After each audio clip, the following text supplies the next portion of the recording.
The first thing I noticed was the silence. I had walked into dozens of crime scenes over my career with the Pima County Sheriff's Department. Each one had its own texture, its own smell, its own particular kind of wrong. But the morning we stepped into Nancy Guthrie's Catalina Foothills home, the silence felt different. It pressed against the walls. It filled every corner like water filling a tank.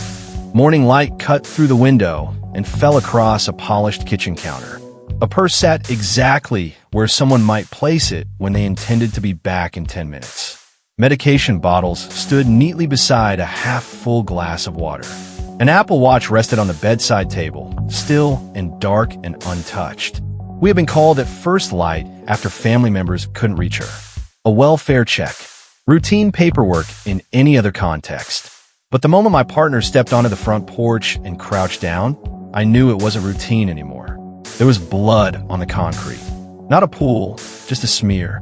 The kind left behind when something happens fast and there isn't time to bleed properly. Beside it, fragments of black plastic and shattered glass lay scattered beneath a metal bracket mounted to the wall. Where the security camera had been, I stood there in that morning light, with the desert heat already building outside and the stillness pressing in from every direction, and I asked myself the question that would define the next several months of my professional life. How does an 84-year-old woman vanish from her own home without a single neighbor hearing a sound? I didn't have an answer yet, but somewhere in that house, the evidence did. She was the kind of woman who called back within the hour. That was what her family told us during those first chaotic hours on the morning of February 2nd, 2026. Nancy Guthrie had lived in that house in the Catalina Foothills since 1985, more than 40 years in the same rooms, on the same quiet street, surrounded by the same desert landscape that had watched her raise a family and grow old. She knew every neighbor. She kept her routines. When she didn't answer that morning, the people closest to her felt the wrongness before they could articulate it. Her daughter Savannah, a well-known national television journalist, was the one who finally sounded the alarm after calls went unanswered through the night. By the time we arrived, the family had already been standing at the edge of the driveway for over an hour, watching the house like they were waiting for it to explain itself. Inside, we moved carefully. Nothing appeared disturbed in the traditional sense. No overturned furniture, no ransacked drawers. Whatever had happened here had been controlled, deliberate. The phone was on the counter. The wallet was in the purse. Her mobility aids were still propped against the hallway wall. Nancy Guthrie was a woman who could barely walk 50 yards without assistance. She hadn't driven in years. She had a pacemaker. She required daily medication. People like Nancy don't simply walk away. And yet the house stood exactly as she had left it, with every sign of her life still present, and Nancy herself completely, impossibly gone. That contradiction was where the investigation began. Every investigation has a spine, a sequence of facts that holds the rest of the case upright. For the disappearance of Nancy Guthrie, that spine was built from timestamps. Digital ones, the kind that modern technology records without being asked, in the background of ordinary life, never suspecting they'll one day be entered into evidence. Uber records showed Nancy had arrived at her daughter Annie's home, just 4 miles away in northern Tucson, at 5:32 in the evening on January 31st. Family dinner. Board games. An ordinary Saturday. Smart home data from Nancy's property showed the garage door opening at 9:50 p.m. and closing 2 minutes later. Investigators used that timestamp to establish the moment she was last confirmed inside the house. Alive, safe home. Then the data went quiet for nearly 4 hours. At 1:47 a.m., the front doorbell camera went offline. We initially flagged this as a possible technical issue. Systems hiccup, signals drop. But forensic review ruled that out quickly. The disconnection wasn't passive. It wasn't a glitch or a dead battery. Someone had disabled that camera deliberately. At 2:12 a.m., a motion sensor in the front yard triggered briefly before falling silent again. At 2:28 a.m., the app connected to Nancy's cardiac pacemaker stopped syncing with her phone. That last timestamp became the most chilling number in the entire case. Because a pacemaker monitoring app only goes dark for 3 reasons. The phone is powered down, the phone is physically destroyed or it is carried out of range. Nancy Guthrie was being moved, and we had a 41-minute window to account for. When the FBI joined the investigation on February 2nd, one of their first moves was to pull every scrap of available camera footage within a half-mile of the property. What they found was an image that would eventually appear on front pages across the country. A masked figure, medium build, standing on Nancy Guthrie's front porch in the dead of night. The figure wore an Ozark Trail 25-liter hiking backpack, the kind sold at Walmart for under $20. On its side hung what appeared to be a belly band holster for a handgun, worn incorrectly over a thick jacket, flopping and loose in a way that any trained professional would have found alarming. The face was completely hidden by a ski mask. Forensic technicians later erected a white tint over the front entrance to replicate the nighttime lighting conditions. Agents dressed in identical clothing and ran measurements under infrared light. The result was precise. The suspect stood between 5 feet 9 and 5 feet 10 inches tall with an average athletic build. Former FBI Supervisory Special Agent Jim Clementi reviewed the footage and noted what appeared to be a marking, possibly a tattoo, on the suspect's right wrist. That detail was filed carefully. It might mean nothing, or it might one day be the fact that closed the entire case. But before the FBI had finished cataloging that footage, another detail had already begun pulling the investigation in a different direction entirely, away from the masked figure on the porch and toward a man who had been standing right beside Nancy just hours earlier. A quiet science teacher, a musician, a son-in-law, a name, Tommaso Cioni. To understand why investigators were drawn to Tommaso Cioni so quickly, you have to understand what it meant to be the last known person to see a missing woman alive. In every major disappearance case, that position carries weight. It is an accusation, but it is scrutiny. It has to be. Tommaso Cioni was 50 years old, originally from San Giovanni Valdarno, a small town in Tuscany, Italy. He had moved to Arizona in 2006. He had been married to Nancy's oldest daughter, Annie Guthrie, since that same year. For almost 2 decades, he had been woven into the fabric of this family. He attended dinners. He helped with errands. He had walked in and out of Nancy's home dozens, perhaps hundreds of times. By every public account available to us in those early days, he was unremarkable in the most ordinary sense of the word. He taught advanced placement biology at a charter school in Oro Valley, where former students described him as patient and methodical. He played bass in a local post-punk band called Early Black. He made pasta from scratch. He studied lizards and foraged for mushrooms in the desert hills outside Tucson. He was not the profile of a predator. He was the profile of a neighbor. But he had dropped Nancy Guthrie at her front door at 9:48 p.m. on January 31st. He had waited, by his own account, until the garage door fully closed before pulling away. And then, across the following 4 hours, no one in the public record could definitively confirm where he was. That gap, quiet, unconfirmed, 237 minutes long, was where the suspicion first took root. Before any theory can take hold in an investigation, you look for corroboration. You look for the facts that either tighten a narrative or collapse it. One of the details that drew sustained investigative attention was the gate. Nancy Guthrie's property had a wrought iron security gate in front of the main entrance door, standard for homes in this part of Tucson, where desert aesthetics blend with practical security. In the doorbell footage the FBI released, the masked figure approaches the front entrance and moves through without any visible sign of forced entry. No prying, no kicking, no tool use against the latch. He walked through as though the path had been cleared for him. There were 2 explanations. The first, Nancy, who had lived alone in that quiet neighborhood for decades, had simply not secured the outer barrier that night. An 84-year-old woman with a lifetime of routine and a deep comfort in her home might not have thought twice about the gate. The second explanation was harder to sit with. Someone who had been at the house earlier that evening, someone who knew that gate existed and knew how the plan was supposed to unfold, had left it in a position that allowed access without noise or force. If Tommaso had confirmed Nancy was inside at 9:50 p.m., Had he also confirmed the gate was locked behind her? Investigators asked him. His answers, as reported through his attorney, were not released publicly in full. But the question remained open. And in an investigation, open questions don't close themselves. They accumulate. 9 days before Nancy Guthrie disappeared, a separate piece of footage appeared on the Ring Neighbors app, a social media network for local security cameras in residential areas.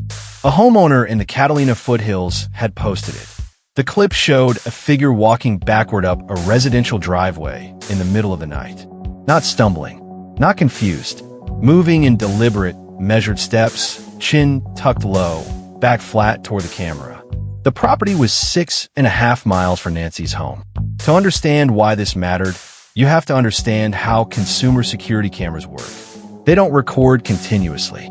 They rely on passive infrared sensors to detect motion, and when triggered, the system needs between 1 and 2 seconds to wake fully. The processor activates, the lens adjusts to low light, the signal handshakes with a cloud server. In those first seconds, the camera captures only the direction the person is moving. If you walk forward, those critical early frames capture your face.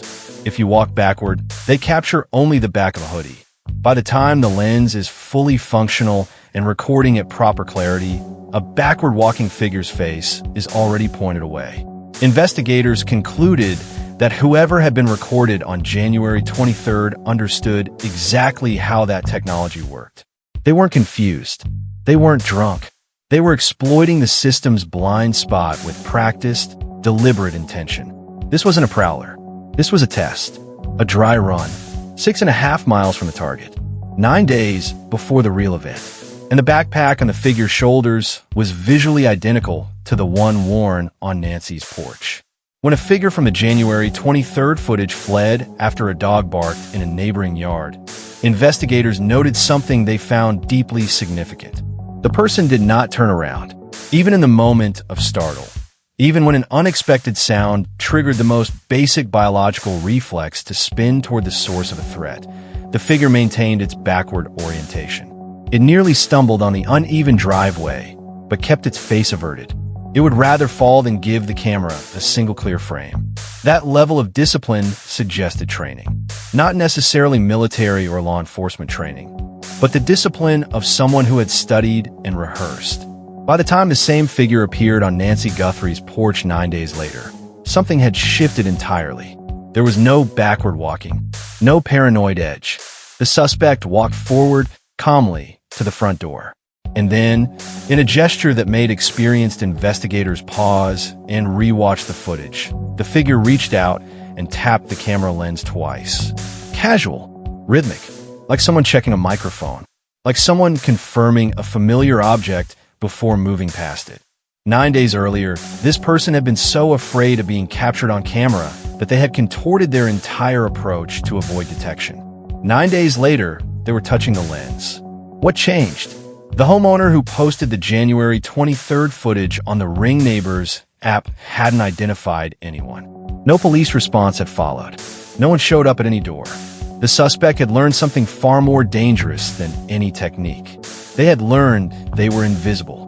And invisible people do not exercise caution. On February 4th, 2026, a name appeared in online court record databases that shifted the public conversation dramatically. Dominic Aaron Lee Evans.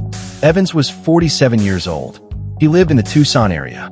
He had grown up in southern Arizona and spent most of his adult life there. And his criminal record in Pima County included a set of charges that, in the context of what had happened to Nancy Guthrie, stopped investigators cold. Felony burglary, robbery, theft, embezzlement, DUI. The account that first surfaced these records, an investigative user on the social media platform X, posted screenshots from the Arizona court system. Multiple outlets independently verified the filings in the hours that followed. In Arizona, burglary is legally defined as entering or remaining unlawfully in a structure with the intent to commit a felony inside. The legal language maps almost precisely onto what had happened at Nancy's home on the morning of February 1st. Someone entered her home without permission. Someone confronted an elderly woman of limited physical mobility. Someone physically removed her. Robbery, distinct from theft, involves force or the direct threat of force against another person. It requires a specific psychological threshold, a willingness to face another human being and take something from them through intimidation or physical control. An 84-year-old woman with a pacemaker had been taken from her bed. Whoever did that had already crossed a line that most people never approach. Someone with prior convictions for both burglary and robbery had crossed it before. Evans's name was now in circulation, and his connection to Tommaso Cioni would soon follow. In April of 2007, three men found each other through classified ads. Dominic Evans, a drummer, had responded to a posting from guitarist Walter Gonalves on Craigslist. Tommaso Cioni, newly arrived from Tuscany the year before, had answered an ad in the Tucson Weekly. Together they formed Early Black, indie post-punk, shoegazer influences, the kind of music that fills small venues in college towns on Friday nights and never quite breaks through. They recorded their debut album at Loveland Studios in Tucson. They played shows in Tucson, Phoenix, and Flagstaff. They built a modest local following and received positive reviews from the Tucson Weekly. The album they released in 2010 was titled Life, Love, Love, Murder. By the time Nancy Guthrie disappeared in February of 2026, Dominic Evans and Tommaso Cioni had known each other for 19 years. 19 years is not a passing acquaintance. It is not someone you met twice at a party. It is the kind of relationship where you know a person's habits, their financial situation, their weaknesses and capabilities. You know what they are willing to do and what they are not. And for every one of those 19 years, Tommaso had been married to Annie Guthrie. Every band rehearsal, every road trip, every late-night conversation had happened in the context of Tommaso's marriage to Nancy's daughter. Dominic Evans would have known this family, not through surveillance, not through research, through the ordinary accumulation of 19 years of close friendship. Her address, her routines, the layout of her home. The question investigators needed to answer was what Evans had done with that familiarity. The FBI's physical description of the suspect was specific enough to be useful and general enough to fit multiple people. Male, 5 feet 9 to 5 feet 10 inches. Average athletic build. Dark facial hair visible beneath the mask. A mustache or goatee. Possible tattoo or marking on the right wrist. When online investigators began comparing that description against the people in Tommaso Cioni's documented social circle, Dominic Evans was the first name to surface consistently. Former FBI Supervisory Special Agent Jim Clemente, who reviewed the doorbell footage for Fox News Digital, confirmed that he had observed what appeared to be a marking on the suspect's right wrist. He stated that if it was a tattoo, it could help investigators significantly, both to rule individuals in and to rule them out. Those who had reviewed Early Black's old performance videos and photographs noted what appeared to be a visible tattoo on Evans's wrist in several clips. But I need to be careful here because this is where public investigation and sound forensic analysis diverge sharply. Comparing still images from a low-resolution infrared doorbell camera to casual photographs taken under completely different lighting conditions is inherently unreliable. Distortion, compression artifacts, the way a ski mask reshapes a face. None of it allows for definitive visual identification from public footage. What the FBI description did was establish parameters, a range of characteristics, and Dominic Evans fell within every one of those parameters. Height, build, facial hair, geographic proximity. Whether he had been on that porch was a question for DNA, not for photograph comparisons. But the parameters kept pointing at the same name. On February 13th, 2026, a SWAT team executed a raid on a residence near East Orange Grove Road in North 1st Avenue in Tucson, approximately 1.9 miles from Nancy Guthrie's home. The operation drew national media attention immediately. News cameras captured the tactical vehicles, the officers in full gear, the controlled urgency of a high-stakes search. Online, speculation ignited. Within hours, many were claiming the raid targeted Dominic Evans. That claim was wrong. I want to be precise about this, because misinformation in high-profile cases causes real harm to real people. The individuals detained during the February 13th operation were Luke Daly, age 37, and his 77-year-old mother. Daly's attorney confirmed that his client had prior drug-related convictions and had served time in state prison. Neither Daly nor his mother were arrested. Their attorney stated clearly that they had no link to Nancy Guthrie's disappearance. A third individual, a food delivery driver named Carlos Pelos, was also briefly detained and released after investigators confirmed he had no connection to the case. The SWAT raid was not about Dominic Evans, but the geography was not incidental. Daly's residence sat less than 2 miles from Nancy's home, and the broader investigative activity in the northern Tucson area, the canvassing, the tip follow-ups, the repeated returns to specific addresses, told a story of investigators working outward from a center, pulling on threads in every direction. The center, by every public indication, was still the tight triangle formed by 3 addresses: Nancy's home, Annie and Tommaso's house, and the area where Evans lived. That triangle hadn't expanded. It had only grown more defined. Investigators made 5 separate return visits to Annie Guthrie and Tommaso Cioni's home. 5 returns. In an active federal investigation involving multiple search teams, 400 signed agents, and tens of thousands of tips, 5 returns to the same residential property is not routine. Each visit represents a specific evidentiary objective, a question that the previous visit hadn't fully answered. During those searches, agents photographed rooms. They removed security cameras from the property. They examined records. And they did something that drew sharp media attention when a CNN affiliate captured on camera. They probed the septic tank. Investigators used flashlights and long poles to inspect the tank's interior. This is the kind of search step that doesn't happen casually. You probe a septic tank when you believe it may contain evidence of something that was concealed or destroyed. It is an investigative act with a very specific implication behind it. Annie Guthrie's vehicle was also towed and impounded. Journalist Ashley Banfield reported this on her podcast, citing a law enforcement source she described as highly credible. When asked about it publicly, Sheriff Chris Nanos said impounding vehicles was standard investigative practice. But standard practice doesn't usually include a septic tank inspection at the home of someone the investigation has not formally named. Tommaso, by this point, had not made a single public statement. No press appearance. No brief statement through his attorney released to the media. Nothing.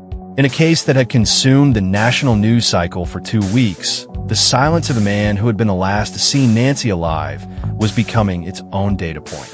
I want to be precise about what the word cleared means in the context of a federal investigation, because it became one of the most debated terms in this entire case.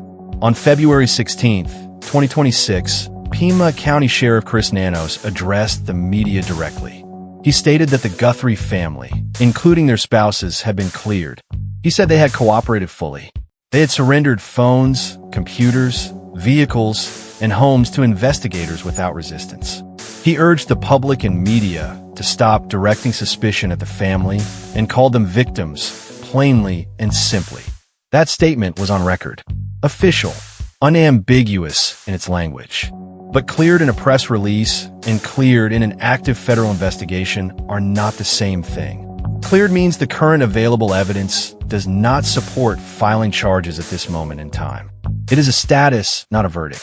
It is a threshold that can be revisited the instant new forensic data changes the picture. In high-profile cases, publicly clearing family members serves multiple purposes simultaneously. It reduces media pressure. It allows investigators to continue working without the distraction of cameras pointed at every person of interest. And critically, it can cause a guilty party to lower their guard, to relax, to make contact they had been avoiding, to check an account they had been afraid to touch. Clearing someone publicly is not always the end of a chapter. Sometimes it is a strategy, a deliberate move to shift behavior, not just perception. Investigators knew this. Whether the people they were watching knew it too was a question only time would answer. The ransom notes arrived at media offices, not at the family. TMZ received the first communication on February 1st and 2nd, within hours of the disappearance becoming public. Then a second note, then a third, and on February 16th, a fourth. This one stating the sender knew what they had seen south of the border and that they had been told to keep quiet. A professional kidnapping for ransom operates through private channels. The demand goes to the family. A specific payment method is established. A proof of life protocol is agreed upon. The entire negotiation stays off camera because publicity is the enemy of a successful extraction. But these notes went to the press. Ransom expert David Levon analyzed the communications. He noted that the language was disorganized, emotionally charged, and structurally inconsistent with professional extortion. None of the notes included verifiable proof that Nancy was alive. The details they referenced, the house's exterior lighting, her Apple Watch, had all been reported publicly before the notes were written.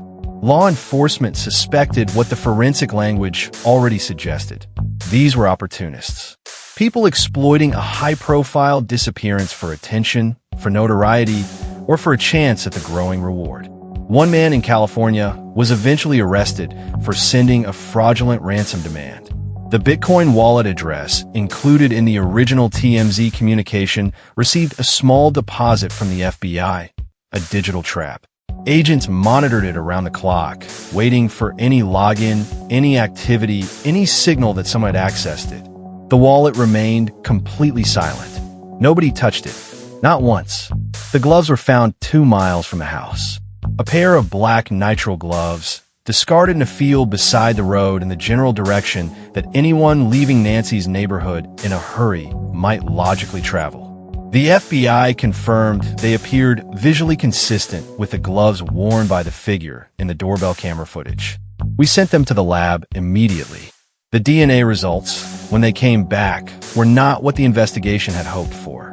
The genetic material on the gloves belonged to a restaurant worker who had lost the gloves earlier and had no connection whatsoever to Nancy Guthrie or anyone in her orbit. A promising lead dissolved. But there was a second DNA profile, and this one came from biological material recovered inside Nancy's home itself. The sheriff's department confirmed it was being processed at a private laboratory in Florida. And here was the detail that restructured the entire investigation when it became public. The DNA profile from the gloves and the DNA profile from inside the home did not match each other. 2 separate individuals had left their genetic material at this crime scene. One on a discarded glove along a potential escape route. One inside the home from which an elderly woman had been taken. 2 people, 2 locations, 2 distinct genetic signatures. Former FBI hostage negotiator Chip Massey stated publicly that an accomplice would change everything about how the case should be read, not just for logistics, but for how investigators should structure their search. The lone wolf theory didn't just weaken, it collapsed. Some analysts who reviewed the FBI's released footage raised the possibility that no official source had confirmed, but that could not be easily dismissed. The released images appeared to show 2 different individuals at different points during the night. In one frame, the figure on the porch carried the backpack and the holster clearly visible. In another image, released from a different timestamp, the figure in similar dark clothing appeared to stand without the backpack. The build and posture were subtly different. Not dramatically, subtly. Private investigator Steve Pfizer was among those who publicly flagged this discrepancy for Fox News. His analysis suggested the footage might capture 2 separate people, not one person making multiple trips. Think about what that would mean operationally. Moving an 84-year-old woman with a pacemaker and limited physical mobility from her bedroom, through her home, down a driveway, and into a vehicle parked at a safe distance from neighborhood cameras. That process is slow. It requires care. You cannot rush a person who can barely walk unassisted. You cannot carry her out without risking injury. You need time, and during that time, someone needs to be watching the perimeter, monitoring for headlights, listening for dogs, tracking whether any neighbor's bedroom light has come on. The operative inside the house cannot simultaneously be the lookout outside. If 2 people were in that footage, then 2 people planned this crime, 2 people executed it, and 2 people left genetic material at the scene. The math was already there in the DNA. The footage may have simply confirmed it visually. On February 9, 2026, News Nation senior correspondent Brian Anton reported something that investigators already knew, but that the public needed to hear clearly. Tommaso Cioni had not been seen publicly in nearly a week. Anton noted on the Megyn Kelly show that Cioni was distinctive in appearance, a tall man with a prominent beard, and that despite the fact that news cameras were pointed at his home in Oro Valley around the clock, he had not appeared. Not once. Not briefly at the door. Not through a window. He had simply ceased to exist in the visual record.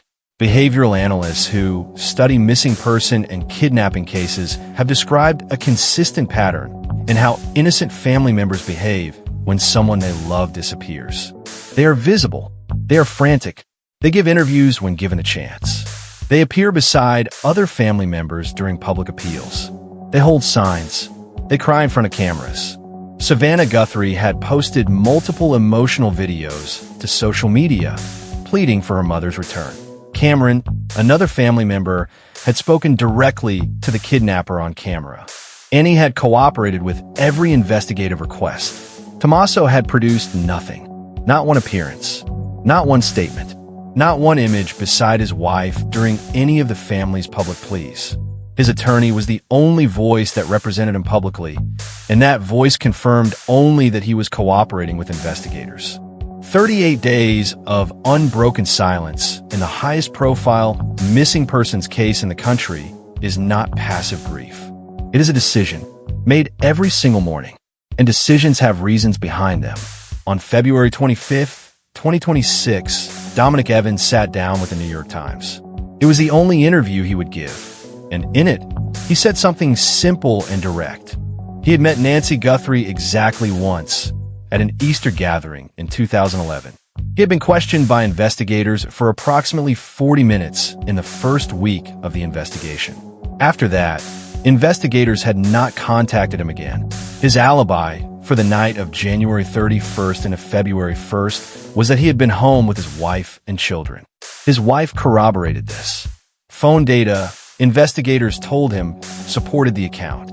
Sheriff Nanos expressed public sympathy for Evans's situation and suggested he might consider pursuing libel action against those who had been making unverified claims against him online. No law enforcement agency had named Evans as a suspect. He had not been charged. He had not been arrested. He had not been formally connected to any investigative action by any official source. But the online conversation around him had already caused damage that a single newspaper interview could not fully undo. His name had been linked repeatedly and loudly to a kidnapping. People had shown up near his home. His employer had fielded calls. His family had been exposed to a level of public scrutiny that no private citizen should ever experience before any evidence has been formally established against them. He later described the experience in a single word: hell. Whatever the DNA results would eventually show, Dominic Evans had already paid a price for proximity, for friendship, for fitting a description, and in this case, that was the only thing required to destroy an ordinary life. By late February, investigators were pursuing the two DNA profiles through forensic investigative genetic genealogy. This is the same methodology that broke the Golden State Killer case after decades. The same approach used in the Brian Kohberger identification. Even if a suspect has never submitted their own DNA to a commercial platform like 23andMe or Ancestry, a family member might have. A cousin, a parent, a sibling who did it on a whim during the holidays. By building family trees outward from partial matches in publicly available genealogy databases, investigators could triangulate backward to a specific individual through their relatives. It is painstaking. It requires court approvals and careful cross-referencing, but it has solved cases that sat cold for 30 years. Retired FBI agent Jason Pack described the process clearly in media interviews. The private lab finishes the profiles go to the sheriff, the FBI uploads them into Cody's. If there's a match in a national database, it's delivered quickly. If there's no match, the genealogy databases begin their work, building family trees branch by branch until the branches narrow to a name. Arizona law mandates DNA collection upon conviction of qualifying felony offenses. Burglary qualifies if Dominic Evans's prior conviction had produced a DNA sample in the Arizona system. That profile had already been compared against the crime scene evidence. Investigators would already know whether his genetic material appeared at that crime scene, whether that comparison had produced a result, and what that result showed was information only the laboratory and the investigators held. The public waited. Nancy's family waited. And somewhere in a forensics lab in Florida, the answer was taking shape. A car appeared on a Ring camera 2.5 miles from Nancy's home at 2:36 a.m. on February 1st. Nancy's pacemaker had gone offline at 2:28 a.m. NBC correspondent Liz Kreutz drove the route between the 2 points herself, deliberately choosing the back road corridor. The path a driver would instinctively select at 2:30 in the morning when moving quickly without wanting to be seen. That drive took 6 minutes. 2:28 plus 6 minutes equals 2:34. The car appeared at 2:36. 2 minutes of margin. The sheriff's department confirmed publicly that the vehicle's timing matched the investigative timeline. Retired NYPD Detective Pat Broen assessed the vehicle from the available footage as a Kia Soul, a compact crossover. Common, quiet, forgettable, not a van selected for cargo capacity. A passenger vehicle with a folded rear seat and enough space, if used correctly, for a person of limited physical mobility. Former FBI forensic analyst Tracy Walder assessed the contents of the suspect's backpack as consistent with a transport kit. Materials for physical control and containment, not the tools of a burglar looking to take valuables. The FBI had 10,000 hours of footage, cell tower records, license plate reader data from cameras throughout the northern Tucson corridor. They had confirmed the car. They had confirmed the timing. And then they said nothing more about it. That silence from investigators was not confusion. It was protection. They knew something the public didn't, and they were keeping it close while the case moved toward the moment when they wouldn't need to protect it anymore. By March of 2026, the investigation had entered what officials described as a phase of traditional detective work. 400 investigators had been assigned to the case at its peak. More than 55,000 calls had come in to the sheriff's department. The FBI's dedicated tip line had received over 21,000 submissions. The reward for information leading to an arrest or to Nancy's location had climbed to $1.1 million after a series of anonymous donations. Investigators were working with Walmart to trace the sale of the specific Ozar Trail backpack visible in the footage. The sheriff described this as a significant investigative avenue, confirming the pack was sold exclusively through Walmart and working with store management across the state to identify how many units have been sold in the previous 30 to 60 days and whether any purchase could be linked to a specific buyer. They were also showing images of the distinctive belly band holster to gun store owners across the Tucson area, describing its unusual characteristics. And they were conducting a broader review of firearm purchases in the region over the preceding year. A helicopter equipped with a signal detection device was deployed to search for the Bluetooth signal from Nancy's pacemaker. A long-shot effort, but one that investigators felt obligated to pursue. The genealogy work continued quietly in the background. And in offices that the public couldn't see, cell tower data from two specific dates, January 23rd and February 1st, was being overlaid. Investigators were looking for devices that appeared in both datasets. Phones that had traveled through both corridors 9 days apart. A phone that appeared at a dry run and reappeared at a crime scene is not a coincidence. It is a confession in digital form. I've spent more than a year thinking about what this case cost the people at the center of it. Not just Nancy, not just her family, all of them. Savannah Guthrie, one of the most recognized faces in American journalism, stepped back from her professional life to search for her mother and feel the grief of not knowing. She posted videos from her phone late at night, speaking directly into the camera, pleading for information from whoever was watching. She carried the specific anguish that grief counselors call ambiguous loss, the particular devastation of losing someone who may still be alive, somewhere, waiting. Annie Guthrie had her car impounded. Her Her home searched 5 times. Her septic tank probed on camera. Her privacy dissolved. Whatever the investigation ultimately revealed, she had lived through an experience that no one emerges from unchanged. Dominic Evans had sat across from a journalist and described his experience in one word. He had watched his name circulate across millions of social media posts, attached to a crime he denied any connection to. His employer had fielded questions. His family had been followed by cameras. And Tommaso Cioni had said nothing publicly. Not one word. Whether that silence was legally advised, personally chosen, or something else entirely, it was the silence of a man who understood, in some private way, that everything he said would be examined by people looking for something to find.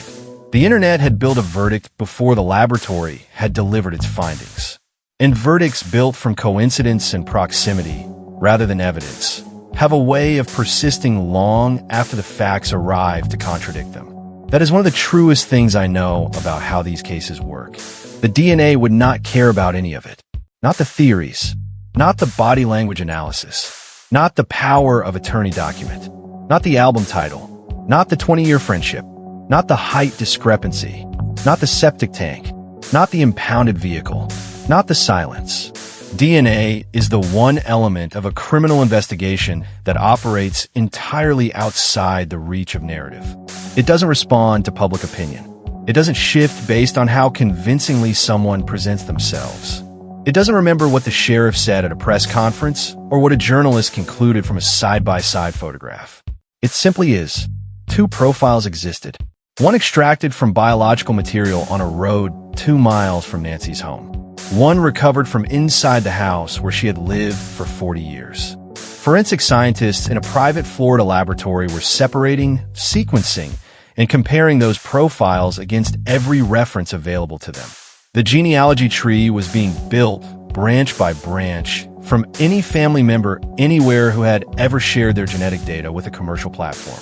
And the cell tower analysis, pulling records for every device that had connected to towers in the Catalina foothills area on both January 23rd and February 1st, was narrowing the field of possible individuals with every hour of processing. If any of the people the public had focused on had been physically present at either location on either of those dates, they had left a signal behind. Not a metaphorical signal. An actual, literal radio frequency signal from a device registered in their name, pinging a tower, time-stamped, and preserved in a telecommunications company's records. That signal is still there, waiting to be read. Nancy Guthrie was 84 years old. She had lived in the same home in the Catalina foothills for more than 4 decades. She had raised a family there, watched the desert seasons change outside her windows, and built a life so rooted in routine that its disruption was felt within hours. She deserved to be found. That is the only unambiguous conclusion available in a case still marked by unanswered questions. Whatever the DNA reveals, whatever the cell tower records confirm, whatever the car at 2:36 a.m. eventually leads investigators to, the most important fact has always been the simplest one. An elderly woman was taken from her home in the middle of the night by people who planned it carefully and executed it coldly. And she was still out there. The case also leaves behind a question that extends beyond this specific crime. What does it cost an investigation, and the people caught inside it, when public suspicion runs ahead of evidence? When a name circulates globally before a single charge is filed? When the internet renders a verdict that the courtroom hasn't been asked to consider yet? Tommaso Cioni may be exactly what the sheriff said he was, a family member devastated by what happened. Dominic Evans may be exactly what he said he was, a man questioned once and never called again. Or the evidence may eventually show something different. That is what investigations are for. Not social media, not viral documentaries, not comment sections. If you believe Nancy Guthrie deserves justice, real justice, built from evidence and delivered through the proper process, then share this story. Make sure the conversation about this case never goes quiet. Here at True Crime Files Gist, we will be here when the results arrive. Subscribe and turn on notifications so you don't miss that update. Like this video so it reaches the people who are still looking for answers. And share it with everyone who is following this case, Because the more people who understand what this investigation actually involves, the harder it becomes for the truth to stay hidden. Nancy Guthrie deserves better than silence. She always did. True Crime Files Gist. Subscribe, like, share.